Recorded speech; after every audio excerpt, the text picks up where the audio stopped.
Guys, barkanmu da warhaka. Zan nuna muku yadda za ku saita pin transaction naku na umarbojo. Alal misali ka manta pin transaction naka a transaction in ka zo ka siyan data ko kuma ka zo siyan kati, za ka kalli an tambaye ka sanya transaction pin.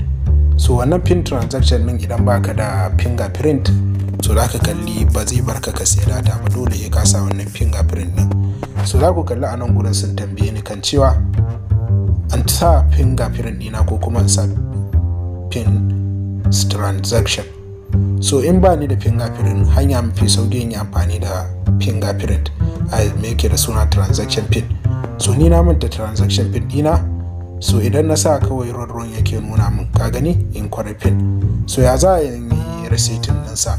Hanya ne mafi sauki, ka zo ka saman can gurin can, sai ka zo kana inda aka ce alamar setting, gashi nan gurin setting. So za ka zo kana inda aka ce pin management a nan, sai ka zo kanan gurin sai ka sa sorry, za ka zo kanan sai ka zo kanan. So a nan gurin sai ka sa new pin, sai ka sa enter a new pin. Wannan account password za ka sa account password naka wanda yau kake login application ɗinka, password naka na application ɗin wanda ka shigo cikin nan. Wannan password din da kai amfani da shi kai shigo cikin nan, shi zaka sa a nan gurin. So ina so wannan pin transaction nawa ya zama 25.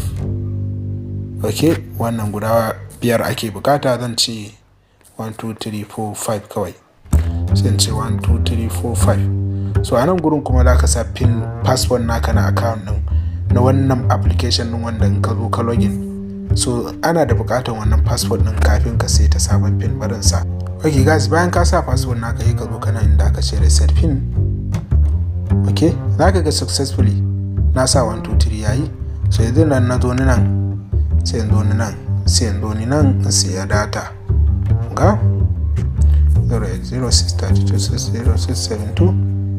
So ba ni da fingerprint, zan zo ni nan sai yi amfani da wato ainihin shi fingerprint 1 2 3 4 5 transaction pin kenan ko. So za ka kalli zai bar ni in siya data ta hanyar amfani da transaction pin. So tun da bani da fingerprint a wayata, ka gani, so successfully. So a yanzu nan mun siya, ga nan datar mu ta sauko. Umarbojo is the best.